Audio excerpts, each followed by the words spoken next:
Olá, meu nome é Edson. No vídeo de hoje nós vamos falar sobre o tema Quem Mexeu na Minha Bíblia, parte 4, Indícios de uma colcha de retalho redacional, em Gênesis capítulo 4, versículo 1 até o versículo 26, que retrata o mito de Caim e Abel.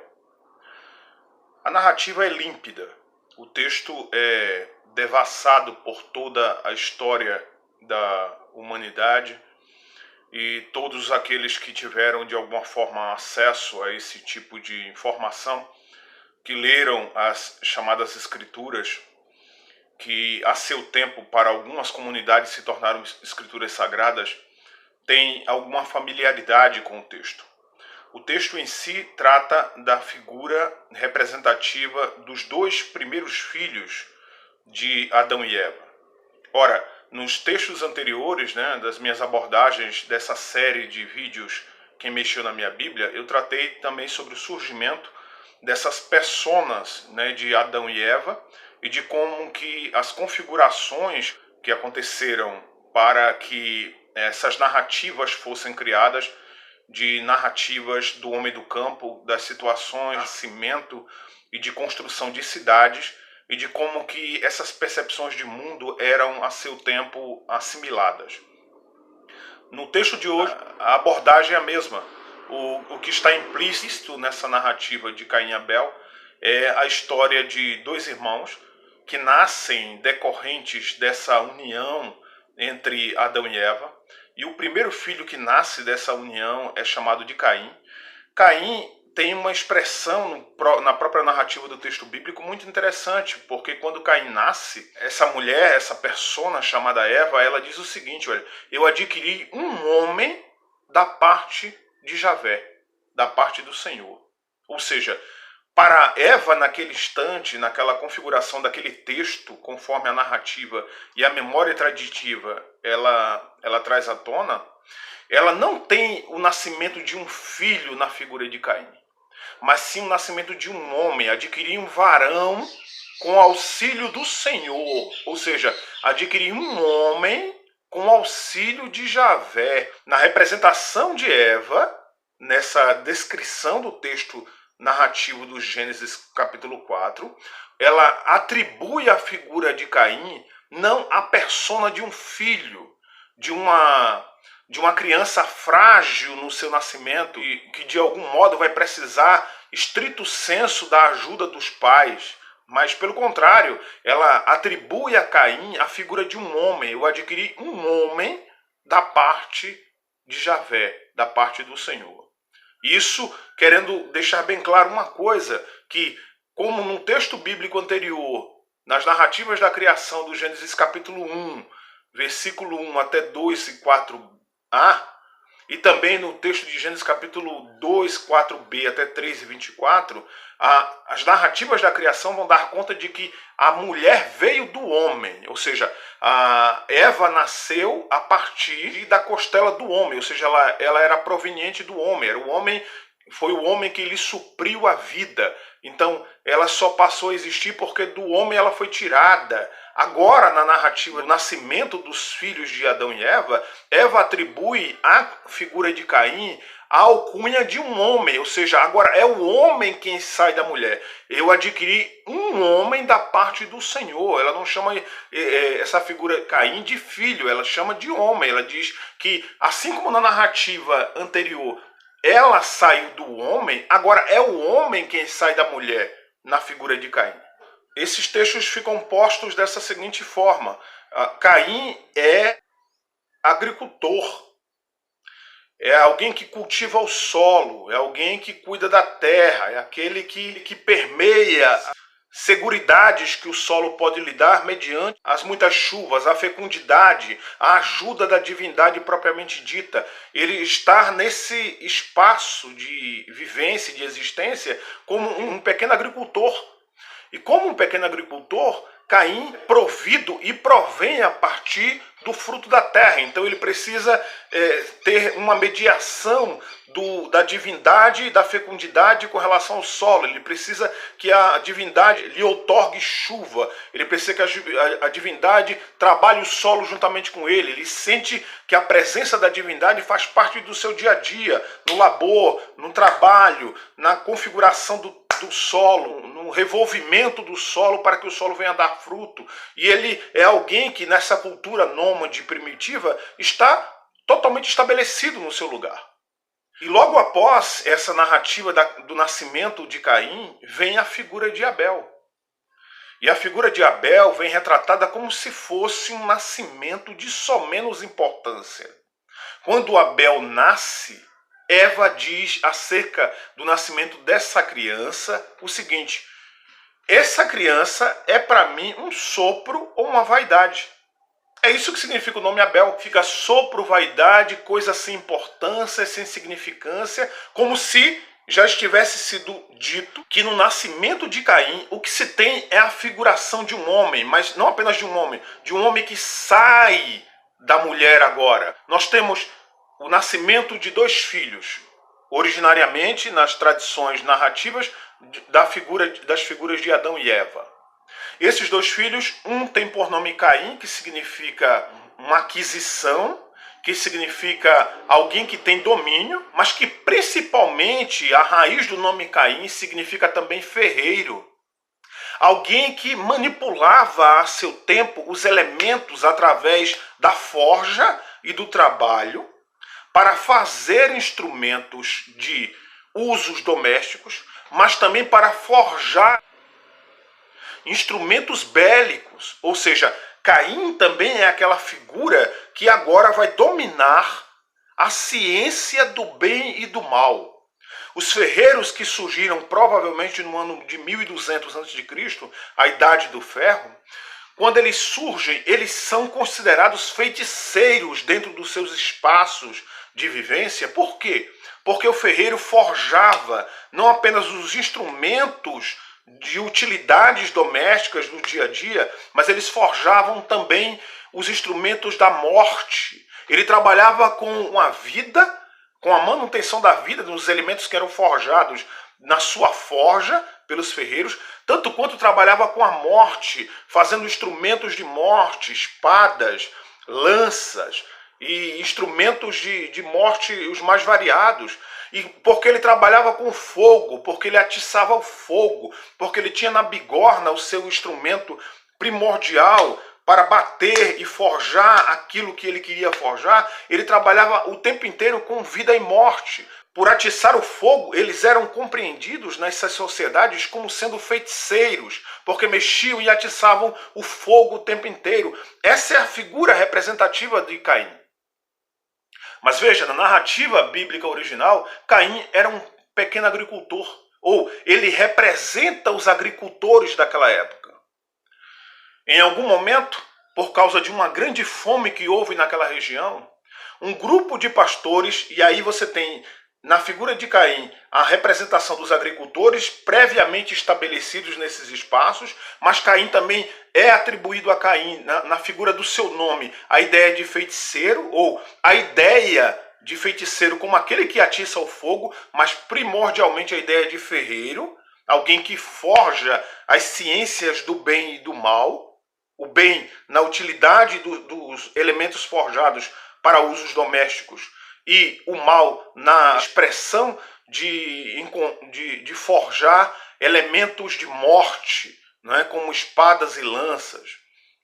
Então você tem na figura de Caim o pequeno agricultor estabelecido na região, e você tem na figura de Abel os pastores do campo, aqueles que cuidavam de ovelhas, de gado, aqueles que tinham o seu dia a dia catalisado por essa experiência de continuidade, de não aceitar uma residência fixa, de movimento o tempo inteiro, procurando novos pastos, procurando novas realidades, procurando novos alimentos para que os seus animais pudessem sobreviver. Em algum momento, provavelmente no ano de 1200 a.C., essas realidades, esse choque cultural entre pequenos agricultores estabelecidos e pastores nômades que provavelmente estavam fugindo de uma fome e de uma seca muito grande em algumas regiões, essas duas narrativas se encontram.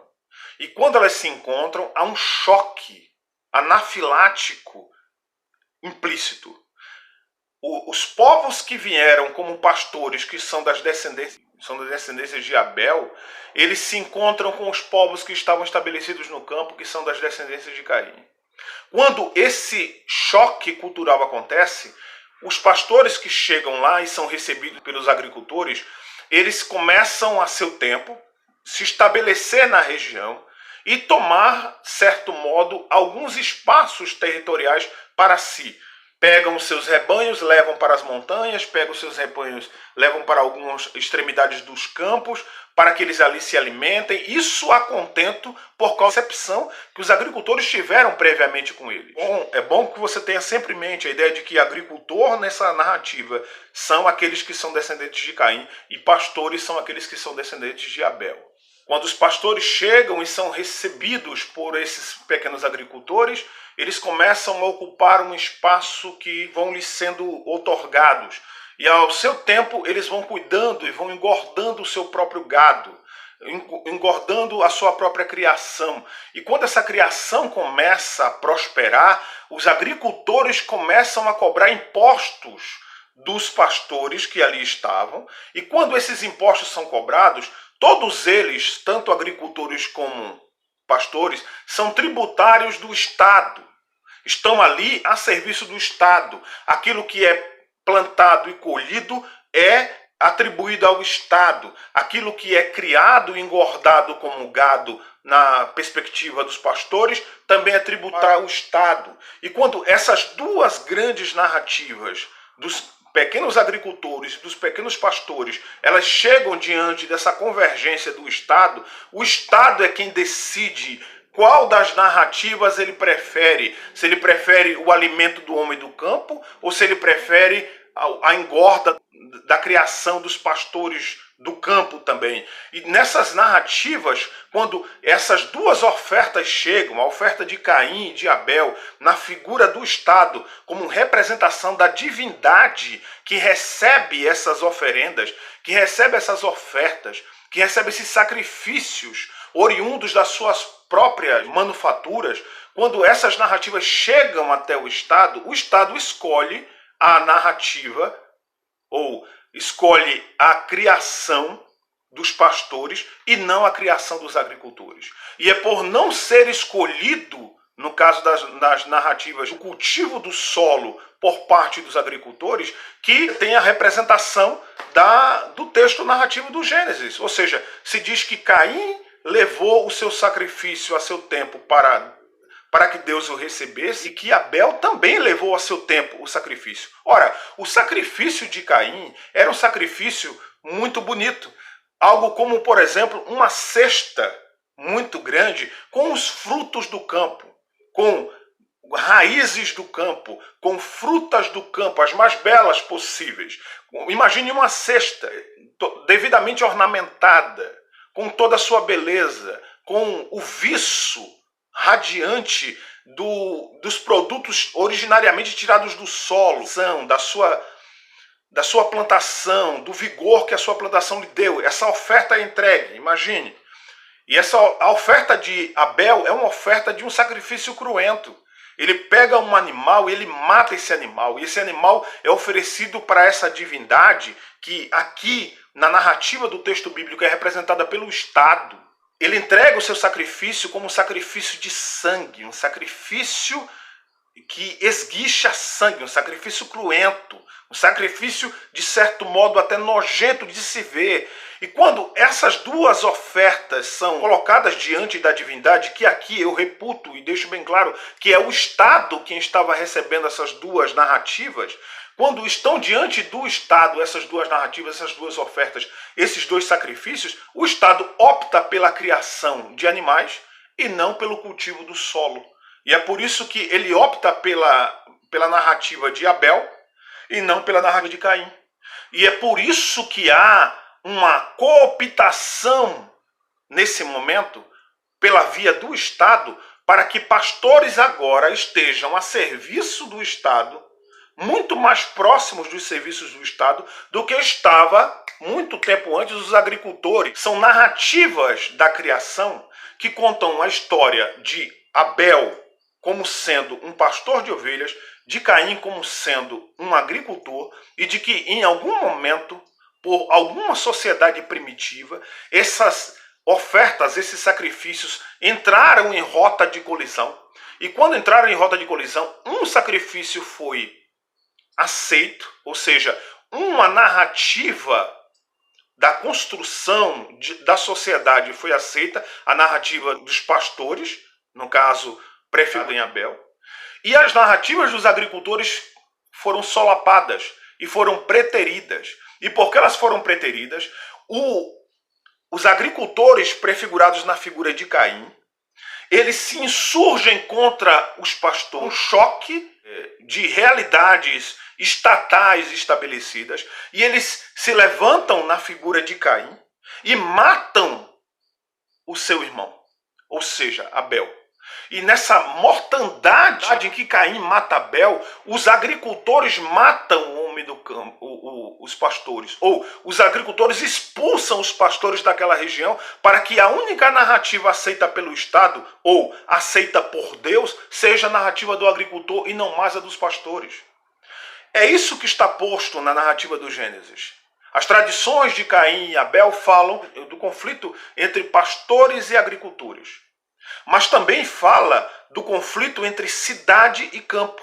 Observe que quando Caim se levanta para matar Abel, quando ele recebe a notícia de que o seu sacrifício não foi devidamente aceito, ou seja, a sua narrativa para dentro do Estado já não tinha mais nenhuma validade, ele começa a desfigurar o seu rosto e alimentar no seu coração um ódio de morte, de tal modo que a divindade lhe procura e pergunta para ele por que o semblante dele está desfalecido, de modo que ele está o tempo inteiro engendrando no seu coração um ódio de morte. Diz que ele tem uma escolha no meio de toda essa confusão. Que ele pode escolher que tipo de narrativa ele quer para si. Mesmo ele tendo sido preterido pela escolha da divindade no texto, mas é a escolha do Estado numa situação, numa prefiguração social. Mesmo ele tendo sido preterido, ele poderia escolher a vida e não a morte. Eu disse para vocês que na narrativa originária do nome de Caim, ele também carrega a ideia de ferreiro. O ferreiro ele trabalhava com vida e morte o tempo inteiro. E era por isso que eles eram considerados feiticeiros do passado.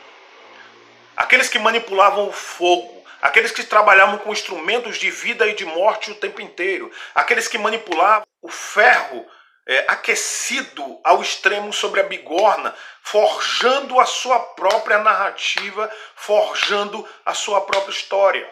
Quando Caim se entristece, ou quando os agricultores daquela região se entristecem porque eles são preteridos em relação aos pastores, ele começa a engendrar uma situação de morte dentro do seu próprio coração, dentro da sua própria narrativa. E quando essas pulsões de morte começam a acontecer naquele espaço, há um aviso da divindade no texto bíblico dizendo o seguinte: olha, o pecado, ou seja, esse animal que é o seu ódio, que está sendo alimentado, ele está à espreita sempre à sua porta, esperando uma oportunidade de entrar e de dominar o seu sentimento, a sua percepção. Mas saiba de uma coisa, sobre ele, você é quem tem domínio. Ou seja, não é ele que domina, não é o sentimento, a pulsão de morte que te domina. É você que tem domínio sobre essa pulsão de morte. É isso que a divindade diz para Caim. Né? Isso muito diferente, por exemplo, da mitologia grega. Na mitologia semita, a transgressão e o destino não estavam devidamente postos. Era você quem poderia forjar o seu destino. Era como se a divindade estivesse dizendo para Caim ali o seguinte: olha, você não é aquele que forja os elementos do bem e do mal? Ora, o mal é quem está à sua espreita, que está à sua porta. Então forge uma outra história. Crie uma outra história, não deixe que ele tenha domínio sobre você. Por exemplo, na mitologia grega, o mito de Édipo, por exemplo, é inevitável. Édipo não tem como fugir do oráculo que está pesando sobre a sua cabeça. E ele tem que matar o seu pai e tem que juntar-se à sua mãe. E ele tenta de todas as formas possíveis no mito grego fugir dessas realidades, mas essas realidades são autoimpostas pela mediação do destino para o próprio Édipo. Dentro da mitologia semita, não. A transgressão e a pulsão de morte está à sua porta, mas você tem domínio sobre ela. Você pode manipular essa pulsão de morte, você pode canalizar as forças dessa pulsão de morte, você pode entortar os chifres desse demônio e convergir o poder e a força dele para você mesmo. É isso que o texto diz: olha, o pecado está à tua porta, mas sobre ele é o teu domínio. Não é ele que te domina, é você que deve dominá-lo. Mas na narrativa, Caim se deixa dominar por essa pulsão de morte. E ele conversa com o seu irmão, aquele homem do campo, aquele pastor nessa narrativa, e ele chama ele para o campo. E quando ele chega no campo, ele golpeia o seu irmão Abel. E ele, golpeando o seu irmão Abel, traz à tona novamente a ideia do ferreiro que bate na bigorna, forjando a sua própria narrativa, forjando a sua própria história. Na mesma medida e na mesma proporção em que a narrativa simbolicamente representada de Caim matando Abel, golpeando a cabeça do seu irmão, é a mesma narrativa simbólica de um ferreiro golpeando a bigorna e forjando aquilo que ele quer forjar. Que Caim e os povos agricultores daquele momento escolhem a de não aceitação de terem sido preteridos, ou seja, de que as suas ofertas tenham sido negadas em detrimento da oferta de Abel, dos pastores do campo. E quando essas narrativas são postas, ele precisa matar o outro se torna uma ameaça. A narrativa do outro se torna uma ameaça, ou como dizia o querido Jean Paul Sartre, o inferno são os outros. Né? E quando o inferno são os outros, se quer matar. A pulsão de morte toma conta das pessoas. E por isso as pessoas se insurgem umas contra as outras. Porque quando o inferno são os outros, a gente quer distância, ou a gente quer apagar a narrativa do outro, que de certo modo ofusca a minha própria narrativa. É quando alguém cresce mais do que você. É quando alguém toma as iniciativas que antes você havia fundado. E quando essas narrativas que você tinha fundado, elas são solapadas pelo gigantismo de outras pessoas ou de outras narrativas, você quer solapar, você quer acabar com essas pessoas que estão te tornando um pouco menor na visibilidade do espaço do qual você mesmo vivia. E é por isso que Caim se levanta para matar Abel. E é por isso que os agricultores daquela época não aceitavam que agora os pastores fossem mediados pelo Estado e não mais eles. Depois do crime, Caim deixa bem claro que ele não tinha nenhum senso de pertencimento, de consanguinidade com Abel. E ele se esconde. E quando ele se esconde, a voz divina lhe pergunta onde está o irmão dele. E ele diz uma coisa muito interessante, porque o que estava estabelecido com as narrativas de Adão e Eva era a ideia da vergonha. Né? A vergonha por ter sido expropriado do seu próprio espaço. Na narrativa de Caim e Abel, principalmente na figura de Caim, o que você tem é culpa. E a culpa faz com que ele se esconda. A culpa faz com que ele não assuma, de certo modo, aquilo que ele mesmo fez. E ele retruca essa fala da divindade dizendo o seguinte: por acaso sou eu o guardador do meu irmão? Ora, a minha narrativa era totalmente outra. Eu estava estabelecido num devido lugar. Eu não tinha por que cuidar desse grupamento de pessoas ou dessa pessoa chamada Abel. Eu não sou o guardador dele. Eu não assumo essa culpa, muito embora ele já tivesse matado Abel ou expulso os pastores daquele espaço. A divindade continua falando com Caim na narrativa do texto. E ela diz o seguinte para Caim: ora, Caim, a verdade é que o sangue do teu irmão está clamando sobre a terra. A verdade é que eu sei o que você fez. A verdade é que eu te avisei que isso iria acontecer. A verdade é que você não deveria ter alimentado essas pulsões de morte dentro do seu coração. E a verdade, ela é retórica. Eu já sabia o que você tinha feito, mas você sequer admite o que você fez. Então Caim recebe uma certa maldição sobre si. Ele é expulso do seu lugar. E ele agora vai ser errante pela vida. Ele precisa deixar a agricultura e precisa agora viver como um caminhante errante pela terra, porque sob ele pesa o sangue do seu irmão. As narrativas de morte desse grupamento de pastores pesa sobre seus ombros. E ele diz que essa maldição de ser expropriado e de sair da sua terra é dura demais para ele. É duro demais aceitar que as narrativas de um povo que estava com fome naquela época e que foi recepcionado por eles agora, que tomaram agora conta das narrativas pela mediação do Estado, quando os sacrifícios são oferecidos, o Estado escolhe os pastores e não os agricultores, é duro demais ter que sair da sua terra para então viver como errante pelo mundo. E não apenas viver errante pelo mundo, mas viver errante com uma alcunha de assassino. Naquele momento, as narrativas que pesam sobre Caim, pesam também sobre os agricultores daquela época. Sobre você, Caim, eu vou colocar um sinal. Esse sinal era uma espécie cataclísmica de alcunha de clãs de assassinos que agora andavam cercados por essa figura de Caim. É por isso que os ferreiros daquela época passaram a ser chamados de feiticeiros, porque eram aqueles que manipulavam o tempo inteiro o bem e o mal. E como ele manipulou o mal, engendrando a morte do seu irmão, engendrando a morte das narrativas dos pastores que foram recepcionados pelo Estado em detrimento deles mesmos, ele precisa fugir dessa terra como assassino. Esse sinal que pesa sobre a testa, sobre o grupamento de Caim, é o sinal de um clã de assassinos. Então ele foge para uma terra errante chamada Nod, e ele estabelece naquela terra, a partir daquela terra, as primeiras cidades. E ao chegar a essa terra, agora como errante, e com a alcunha de assassinos, de grupamentos de assassinos, o que Caim faz? Ele constrói a cidade. E ele constrói a cidade porque ele é um ferreiro, porque ele é um forjador de narrativas. Ele forja a sua própria história. E quando ele constrói essa cidade, ele dá o nome da cidade, o nome do seu primeiro filho, que é Enoque. É interessante que o nome Enoque significa inaugurar ou restaurar.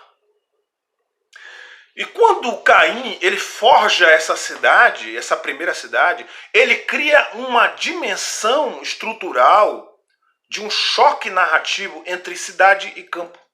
Ora, ele mesmo oriundo do campo, agora estabelece a cidade. E ele agora vai estabelecer que as narrativas da cidade, elas vão se sobrepor às narrativas do campo. Por isso que o nome da primeira cidade é o nome do seu primeiro filho, Enoque, inaugurar ou construir. Mas não apenas isso. Era como se Caim quisesse dizer o seguinte: olha, como eu perdi aquele meu irmão mais novo, porque eu assassinei, no caso, a figura de Abel, eu agora vou colocar o nome dessa cidade como o nome do meu filho mais novo. Eu vou construir uma nova narrativa de um irmão mais novo. Ou na narrativa do nascimento de Enoque. E dar alcunha do nome de Enoque para a primeira cidade é como se Caim quisesse reconstruir essa similaridade consanguínea que ele tinha com Abel. Então ele constrói a sua própria história, ele constrói a sua própria cidade, e ele coloca o nome dessa cidade, Enoque, como se dissesse o seguinte: olha, eu perdi um irmão mais novo, mas aqui eu tenho, na presencialidade do nome do meu filho mais novo, uma nova construção de uma nova narrativa, de uma nova história. É a isso que se presta o texto do Gênesis capítulo 4, versículo 1 até o versículo número 26.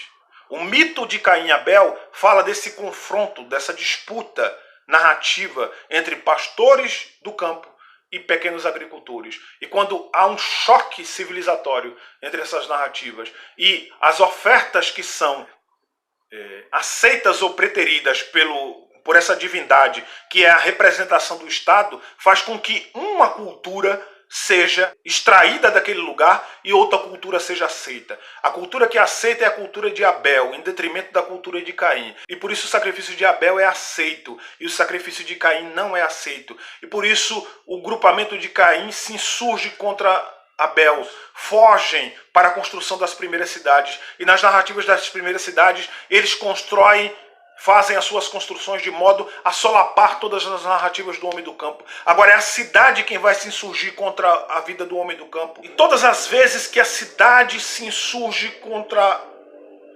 as narrativas do homem do campo, Caim mata Abel em todas as histórias que virão a posteriori. E todos os dias em que o homem do campo é solapado e usurpado do seu direito, pela prefiguração desse choque cultural entre cidade e campo, Caim mata Abel na figura da cidade, matando a vida no homem do campo. É a isso que se presta o texto do Gênesis capítulo número 4. E essa é a narrativa que ele nos propõe. Se você gostou desse vídeo, eu peço que você curta, compartilhe e se inscreva no canal. Grande abraço.